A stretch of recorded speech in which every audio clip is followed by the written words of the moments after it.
다 같이 신앙 고백하시고 월요일 새벽 예배를 하나님께 올려드리도록 하겠습니다.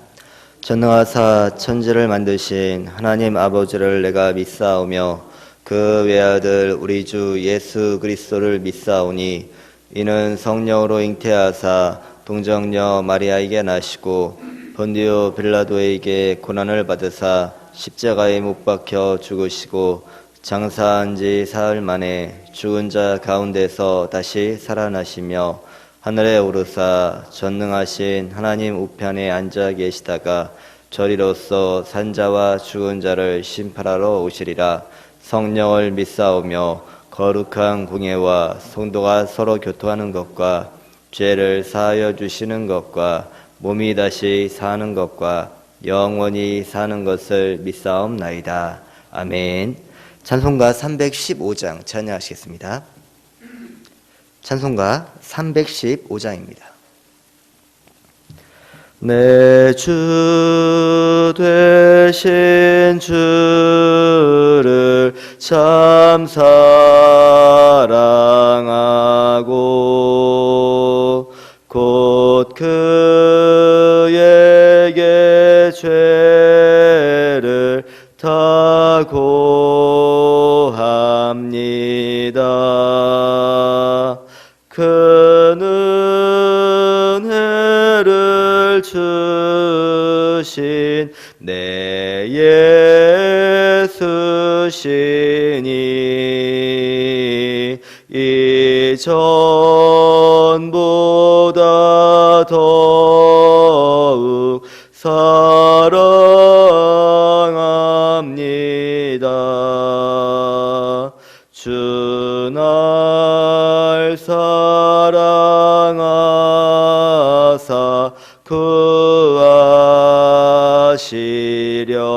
구하시려고 저 십자가 고난 당하셨도다.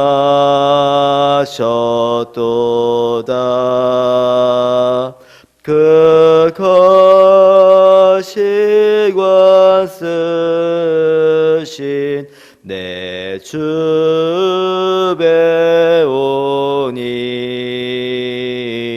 이전보다 더욱 사랑합니다.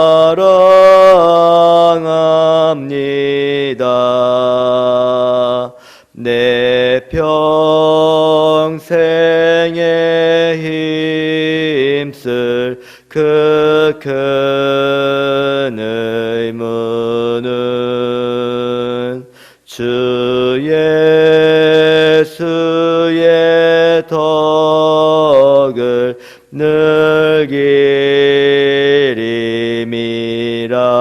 늘기림이라. 숨칠 때에까지 내 할 말씀은 이전보다 더욱 사랑합니다.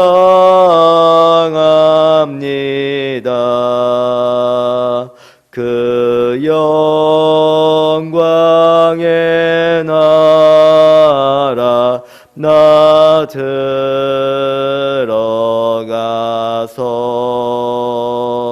그 풍성한 은혜 늘 감사하리.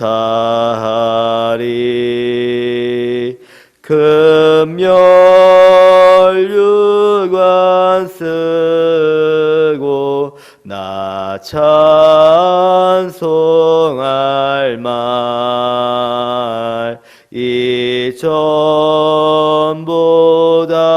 더욱 사랑합니다. 아멘. 이 시간 우리 다 같이 수험생을 위한 기도문 낭독하도록 하겠습니다. 이제 이번 주 목요일 날 수능 시험이 있는데 하나님께서 함께 하셔서 이 수능이 은혜 가운데 진행될 수 있도록 해달라고 다 같이 수험생들의 이름 호명해 가면서 우리 계속해서 기도하도록 하겠습니다. 김단비, 김혜지, 문하늘, 오한슬, 이원택, 서지혜, 김명진, 양은혜, 김무성, 신세연, 김예서, 자녀들을 부르셔서 믿음의 세대로 세우시는 하나님 아버지, 우리 자녀들을 향한 하나님의 놀라운 계획이 있는 믿습니다. 하나님의 영광과 기쁨을 위해서 쓰임받는 인생이 되게 하옵소서. 지금까지 학업을 통해 겸비한 실력이 조국 대한민국과 세계 열방을 위해 복음의 도구로 사용되게 하옵소서. 하나님의 비전의 배에 몸을 싣고 인생의 멋진 항해를 이어가는 신실한 믿음의 사람들이 되게 하옵소서. 자녀들을 사랑으로 살피시고 인도하시는 하나님 아버지, 우리 자녀들의 삶을 지켜주시고 동행해 주셔서 감사합니다. 중요한 시험을 앞두고 있는 자녀들을 기억하여 주시고 가장 좋은 길로 인도하여 주옵소서. 입시를 준비하는 동안 자녀들의 영혼이 잘됨과 같이 자녀들의 몸과 마음도 강건하게 하옵소서. 모든 두려움과 염려로부터 지켜주시고 여호와 샬롬의 평안을 모든 시간 모든 장소에서 경험하게 하옵소서. 우리의 유일한 소망과 능력이 되시는 예수 그리스도의 이름으로 기도합니다. 아멘. 이 시간 다 같이 합심하여 기도하실 때 우리 개인의 신앙과 말씀 정독과 수험생을 위해서 기도하도록 하겠습니다. 하나님, 한 주간 동안 살아갈 때 하나님의 은혜 가운데 거하는 한 주가 되게 하옵소서. 세상과 짝하지 아니하고 그 말씀에 이끌린 삶을 살아서 우리가 있는 그 자리에서 주님의 뜻이 이루어지고 더욱더 주의 모습을 닮아가는 저희 모습이 되게 달라고 기도하시고 말씀 정독 때와 수험생을 위해서 다 같이 합심하여 기도하시도록 하겠습니다. 사랑과 rem하신 아버지 하나님 감사합니다. 아버지, 시간 저희가 한 주간의 삶을 놓고 기도하며 나아갑니다. 아버지, 저희 가운데 은혜를 부어주시어서 하나님의 말씀에 따라 살아가도록 우리의 삶을 붙잡아 주옵소서. 우리의 생각과 우리의 뜻대로 살지 아니하고 진정으로 하나님께서 주시는 그 말씀의 뜻을 바르게 깨닫고 그 말씀에 이끌려 살아가는 한 주가 되어지길 간절히 소망하며 나아갑니다. 그래 우리가 있는 그 자리에서 거룩한 주님의 뜻이 이루어지게 해주시고 믿지 않는 많은 사람들에게 본이 되어지고 우리가 있는 그 자리에 하나님의 뜻이 이루어지는 놀라운 역사가 있을 수 있도록 하나님께서 함께하여 주셔서 우리 마음 가운데에서 주님께서 말씀으로 역사해 주시고 성령의 인도하심을 받아 날마다 주님과 함께 동행하는 거룩한 삶을 살아갈 수 있도록 하나님께서 함께해 주실 간절히 소망합니다. 아버지, 또한 말씀 정독대를 위해 기도하며 나갑니다. 아버지, 정말 저희가 하나님의 말씀을 가까이 하고 그 말씀을 통해 은혜 받는 가운데 있습니다. 아버지, 이제 반 정도 지난 가운데 있사오니 하나님께서 함께 하셔서 모든 성도들이 적극적으로 말씀 읽기에 동참하여서 성경 일도할 수 있도록 붙잡아 주시고 우리가 말씀의 사람으로 거듭나는 은혜의 시간 되게 하여 주셔서 그 말씀만 우리를 바른 진리로 인도하고 우리를 하나님 보시기 아름답게 세워가는 줄을 믿사오니 말씀을 가까이 하고 그 말씀이 주는 은혜 가운데 온전히 젖을 수 있도록 함께해 주시길 간절히 소망하며 나갑니다. 또한 수험생들을 붙잡아 주셔서 수능이 끝나는 그날까지 어떤 사고도 문제도 없이 정말 수능 시간 잘 마치게 해주시고 원하는 대학교와 학과에 다 지나가요 정말 이 시대에 꼭 필요한 믿음의 꾼이 되어줄 수 있도록 은혜 가운데 함께해 주셔서 건강의 복을 함께해 주시고 특별히 코로나로 인하여서 여러 가지 어려움 가운데 있사오니 아버지, 또 이 코로나로 인하여서 어려움 당하지 아니하도록 하나님께서 함께해 주시길 간절히 소망하며 나갑니다. 아버지, 철저하게 하나님 말을 믿고 신뢰하게 해주시고 주의 주시는 힘과 능력으로 이 시험을 잘 감당하여서 원하는 대학교에 지나갈 수 있도록 그 모든 환경을 주님께서 함께해 주시고 역사하여 주옵소서. 사랑과 사랑하신 아버지 하나님 감사합니다. 아버지, 시간 우리의 무엇보다도 우리 개인 신앙을 위해 기도합니다. 하나님, 날마다 우리의 삶이 주님을 닮아가는 거룩한 삶이 되게 하여 주옵소서. 나의 생각과 나의 뜻이 아니라 우리 안에서 역사하시는 성령님의 음성에 날마다 청종케 해주시고 그 음성에 이끌린 삶을 살아서 우리가 있는 그 자리마다 주님의 뜻이 이루어지게 해주시고 믿지 않는 많은 사람들에게 본이 되어지는 거룩한 삶을 살게 하옵소서.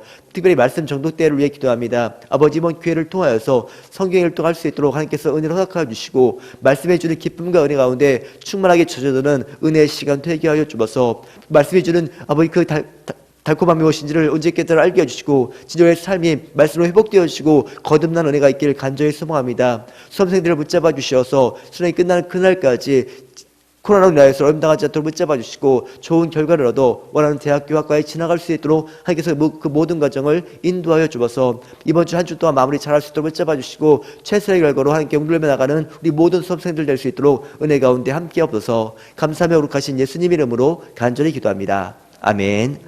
다 같이 하나님의 말씀 보시겠습니다. 열왕기상 22장 51절부터 53절 말씀입니다. 열왕기상 22장 51절부터 53절 말씀을 우리 다 같이 한 목소리로 합독하시도록 하겠습니다. 구약성경 558면입니다. 함께 읽겠습니다. 유다의 여호사밧 왕 제17년에 아합의 아들 아하시아가 사마리아에서 이스라엘의 왕이 되어 2년 동안 이스라엘을 다스리니라. 그가 여호와 앞에서 악을 행하여 그의 아버지의 길과 그의 어머니의 길과 이스라엘에게 범죄하게 한 느밧의 아들 여로보암의 길로 행하며 바알을 섬겨 그에게 예비하여 이스라엘의 하나님 여호와를 노하게 하시기를 그의 아버지의 온갖 행위같이 하였더라. 아멘. 우리는 앞에서 북이스라엘 남유다의 사대왕 여호사밧의 행적에 대해서 살펴보았습니다. 여호사밧은 아사의 뒤를 이어 유다의 왕이 되어 그의 부친 아사의 길로 행하며 나라를 안정적으로 이끌어갔습니다. 물론 그도 약점이 없었던 것은 아닙니다. 산당을 폐하지 않고 아합과 맺은 혼인 동맹으로 인해 장차 그의 나라 가운데 큰 위기를 불러왔습니다. 그러나 그의 통치 당대에는 남색하는 자들을 쫓아내고 국방력을 강화하고 율법을 가르치며 재판제도를 정비함으로써 나라를 큰 잡음 없이 잘 이끌어갔고 다윗의 길로 행한 왕이라는 평가를 받았습니다. 이렇게 여호사밧이 안정적으로 남유다를 통치하고 있을 때 북이스라엘의 새로운 왕이 등극합니다. 그는 바로 아합의 아들 아하시아입니다. 51절을 보게 되면 유다의 여호사밧 왕 제17년에 아합의 아들 아하시아가 사마리아에서 이스라엘의 왕이 되어 2년 동안 이스라엘을 다스렸다고 말씀하고 있습니다. 아하시아는 북이스라엘의 8대 왕으로서 여호와께서 붙잡으셨다는 매우 신앙적인 이름을 가진 인물입니다. 그러나 아하시아는 자기의 이름에 걸맞는 삶을 살지 못했습니다. 그는 여호와께 붙잡힌 삶이 아니라 우상에게 붙잡힌 삶을 살았습니다. 내일 열왕기하 말씀에서 살펴보겠지만 그는 왕국 난간에서 떨어져 병이 들었을 때 자신이 병이 나을지 말지를 하나님께 묻지 않고 에그론의 신 바알 세부백에 물었다가 결국 하나님의 진노를 받아 죽고 말았습니다.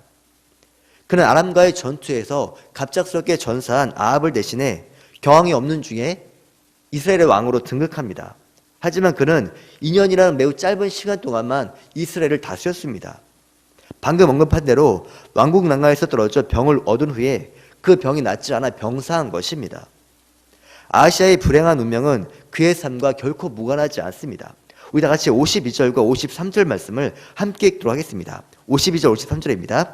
그가 여호와 앞에서 악을 행하여 그의 아버지의 길과 그의 어머니의 길과 이스라엘에게 범죄하게 한 느밧의 아들 여로보암의 길로 행하며 바알을 섬겨 그에게 예비하여 이스라엘의 하나님 여호와를 노하시게 하기를 그의 아버지의 온갖 행위같이 하였더라. 아멘. 본문은 아하시아가 그의 아버지의 길과 어머니의 길과 그리고 여로보암의 길로 행했다고 말씀합니다. 이들 세 사람은 북이스라엘을 우상숭배로 이끌었던 가장 대표적인 악인들입니다. 여로보암은 자기 정권의 정당성을 확보하기 위해 하나님을 금송아지로 대체시켰습니다. 하나님을 금송아지로 형상하여 우상숭배를 자행한 것입니다. 아합과 이세벨은 여호와의 신앙을 바알 신앙으로 교체하는 것이었습니다. 여로보암처럼 우상을 매기로 하여 하나님을 섬긴 것이 아니라 여호와의 신앙을 버리고 가나안 원주민들이 섬기고 있었던 바알 신앙을 북이스라엘에게 이식시킴으로써 완전한 우상숭배의 길로 나아간 것입니다. 아하시아가 이들 세 사람의 길로 행했다는 것은 여로보암에 의해 뿌려진 우상숭배의 씨가 아합을 거쳐 이세벨에 의해 뿌리를 내리고 아하시아에 의해 꽃을 피웠다는 것을 의미합니다. 쉽게 말해 북이스라엘의 우상숭배가 정점에 이르게 했던 일에 가장 큰 역할을 했던 것이 바로 아하시아였던 것입니다. 언약 백성들을 하나님이 아닌 우상의 길로 이끌었으니 하나님의 진노는 필연적입니다. 그가 난가에서 떨어져 병이 걸린 것이나 통치기간이 2년으로 매우 짧았다는 것은 결코 우연이 아닙니다. 이것은 그의 잘못된 삶에 대한 하나님의 심판입니다. 그와 동시에 남유다를 통치했던 여호사밧은 산당을 제거하지는 못했지만 남색하는 자들을 유다에서 쫓아내고 하나님의 말씀대로 유다를 통치하면서 그의 재위기간은 25년으로 아하시아에 비하면 훨씬 더 길었다는 것을 알 수 있습니다.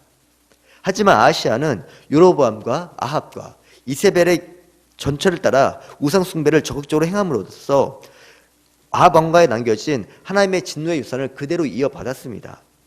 그의 짧은 재위 기간에 속국으로 있었던 모압을 잃은 것과 그의 후손이 없었다는 사실도 같은 맥락에서 이해될 수 있습니다.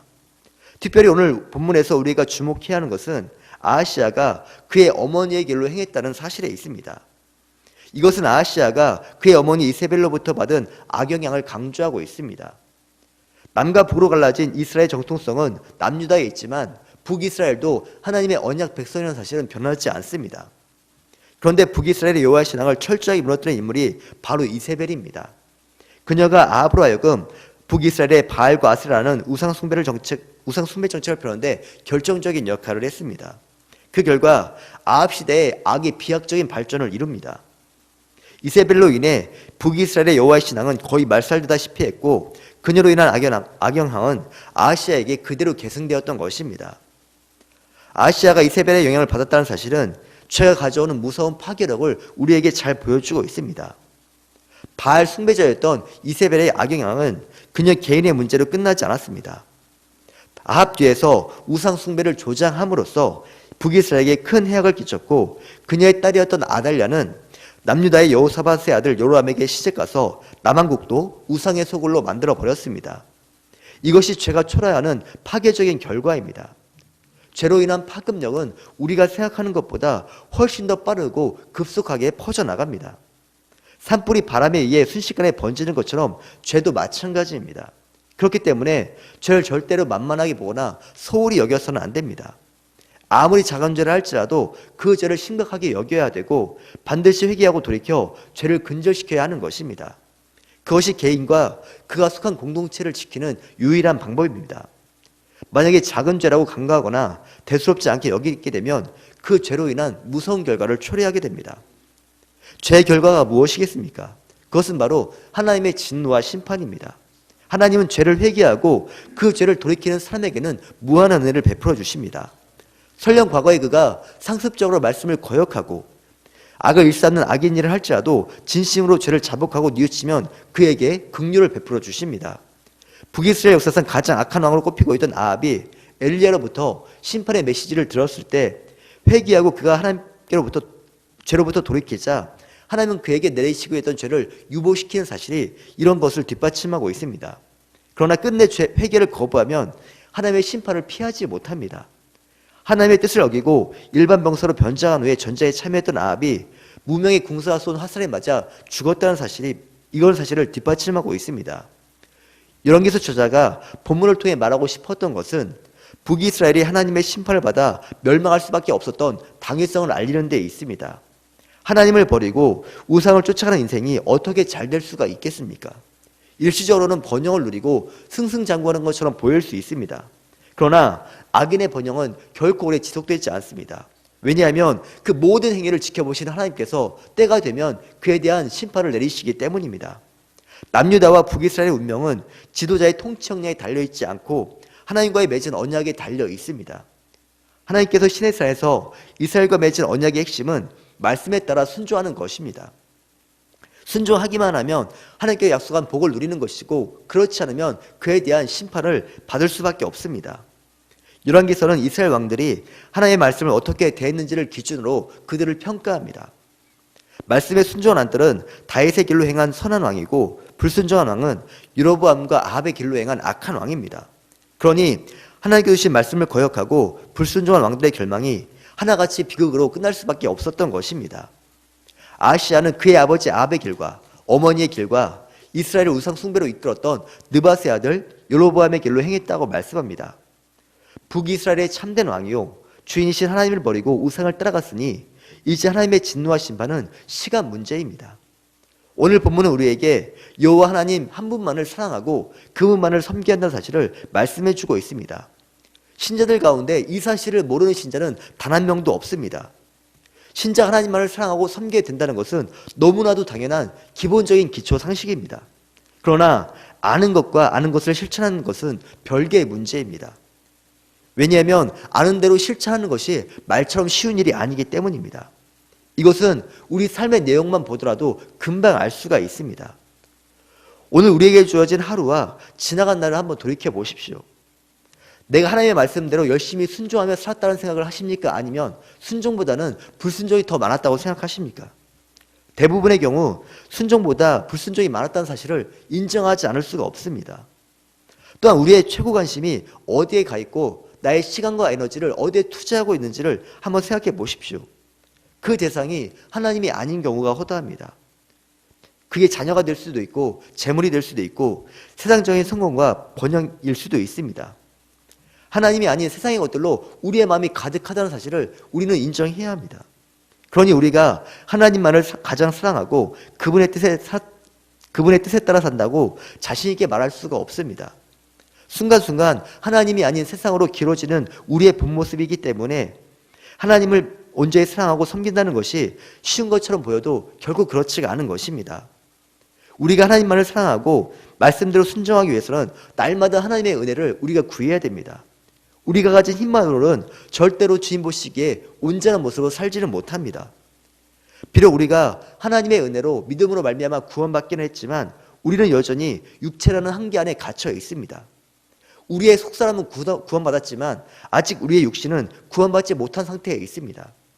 그래서 우리의 육체는 죄의 유혹에 쉽게 이끌리고 쉽게 넘어가는 경향이 있습니다. 죄가 주는 쾌락에 길들여져 있기 때문에 죄가 주는 즐거움을 알고 그것에 인력이 작용해서 죄 유혹이 있을 때 금방금방 그 죄에 이끌려 나가는 것입니다. 이것이 바로 우리가 입고 있는 육신의 한계입니다. 그렇다고 육체가 죄 유혹에 취약한 상대로 영원히 지속되는 것은 아닙니다. 우리 육체도 구원받을 때가 있습니다. 지금 우리가 입고 있는 몸은 땅속에 묻혀 흙으로 들어가고 새로운 몸을 덧입어야 되는데 그때는 주님께서 이 땅 가운데 영광 중에 재림하시는 날입니다. 그날에 도래하게 되면 우리도 주님께서 부활하셨을 때 입었던 그 영광스러운 몸을 입게 되고 영원히 하나님의 나라에 가서 영생문을 누리며 살아가게 되는 것입니다. 그런 육체의 부활을 입기 전까지는 죄의 유혹에 매우 취약합니다. 우리는 이 땅에 살아가는 동안 이런 육체의 한계에 갇혀서 살아갈 수밖에 없습니다. 구원받은 우리의 속사람과 구원받지 못한 육신이 함께 공존하는 모순적인 상태로 살아가는 것입니다. 그러니 이것으로 인한 영적인 싸움이 얼마나 치열하겠습니까? 사도 바울은 우리 내면 가운데 일어나는 영적인 싸움을 로마서 7장 21절부터 23절에 이렇게 표현하고 있습니다. 내 속사람으로는 하나님의 법을 즐거워하되 내 지체 속에서 다른 한 법이 내 마음에 복과 싸워 내 지체 속에 있는 죄의 법으로 나를 사로잡는 것을 보는도다라고 그가 말한 바 있습니다. 우리의 속사람은 하나님의 법을 즐거워하고 그 법을 따르려고 하지만 죄의 법은 우리 육체를 사로잡아 죄의 길로 이끌어간다고 말을 했습니다. 이 두 법이 우리 안에서 반목하고 주도권을 잡기 위한 싸움이 날마다 치열하게 일어나고 있습니다. 바울은 자기 안에서 하나님의 법과 죄의 법이 치열하게 싸우는 것을 보고 오라 나는 공고한 사람이로다. 이 사망의 몸에서 누가 나를 건져내리라고 하면서 탄식하는 것을 보게 됩니다. 하나님만을 사랑하고 하나님께서 주신 말씀대로 살기를 원하지만 죄 지배를 받는 육체가 그것을 방해하기 때문에 이렇게 탄식을 했던 것입니다. 그러나 바울은 탄식으로 끝나지 않았습니다. 그 탄식 가운데서도 우리 주 예수 그리스도로 말미암아 하나님께 감사한다고 고백을 했습니다. 왜냐하면 하나님의 은혜가 부어졌기 때문입니다. 우리를 하나님 앞에 서지 못하도록 우리와 하나님 사이를 가로막고 있던 죄의 문제를 그리스도께서 해결해 주셨고 우리를 하나님의 자녀로 삼아 주셨습니다. 또한 성령을 보내주셔서 우리 안에 거하시고 우리를 의의 길로 인도해 가십니다. 장차 임하게 될 하나님의 나라를 유업으로 주시고 그 나라를 소망 삼고 살아갈 수 있는 희망 또한 함께 주셨던 것입니다. 이것만 해도 엄청난 은혜인데 이것이 끝이 아닙니다. 우리가 세상의 근심과 걱정에 짓눌려 무엇을 구해야 될지 알지 못할 때 하늘에 있는 지성소에서 우리를 위해 대신해서 주님께서 간구하고 계신다고 고백하고 있습니다. 그렇기 때문에 우리는 이 세상에서 어떤 어려움과 문제와 혼란 가운데 짓눌린다 할지라도 절대로 그리스도의 사랑 가운데서 우리의 사랑을 끊지 못한다고 말을 하고 있습니다. 우리를 사랑하시고 무한하게 주어진 하나님의 은혜로 말미암아 모든 어려움과 도전들을 넉넉하게 이길 수 있는 것입니다. 성도 여러분, 우리 자신의 연약함과 한계를 인정하시고 날마다 하나님의 은혜를 구하며 살아가시기를 바랍니다. 우리에게 진정으로 필요한 것은 하나님의 은혜입니다. 그 은혜가 우리 안에 충만케 되게 되면 세상에 어떤 유혹이 찾아온다 할지라도 넉넉하게 이겨나갈 수 있습니다. 악한 길로 인도하는 죄의 유혹을 비롯해 우리 안에서 솟구치는 육체의 정욕도 다스릴 수 있는 것입니다. 지금 우리가 살고 있는 이 시대는 보는 것과 듣는 것과 만지는 모든 것이 죄의 유혹인 그런 시대를 살아가고 있습니다. 우리의 탐욕을 자극하고 헛된 욕망을 불러일으키고 이 땅에 우리가 바라고 소원하는 모든 것이 다 준비되어 있는 것처럼 보이도록 만드는 거짓된 꿈과 환상을 계속해서 불어넣고 있습니다. 이렇게 타락하고 악한 시대 가운데 우리의 신앙과 믿음을 지키기 위해서는 바로 하나님의 은혜가 필요합니다. 하나님의 은혜가 날마다 우리에게 충만하게 부어져야 하는 것입니다. 그리고 그 하나님의 은혜에 이끄는 삶을 살아갈 때 우리는 이 세상 가운데 물들지 아니하고 하나님의 자녀로서 온전하게 살아갈 수가 있습니다. 오늘 말씀이 끝나고 기도하실 때 하나님의 은혜를 간절히 구하시기를 바랍니다. 하나님, 하나님의 놀라운 사랑과 은혜를 우리 가운데 부어 주옵소서. 욕심에 이끌려 세상의 헛된 욕심에 따라 살아가지 아니하도록 우리를 붙잡아 주시고 진정으로 하나님의 거룩한 자녀로서 흠없는 모습으로 살아갈 수 있도록 은혜를 달라고 간절히 구하셔서 오늘 하루도 하나님의 은혜 가운데 살아가는 우리 모든 성도님들이 되시기를 주님의 이름으로 축원합니다. 다 같이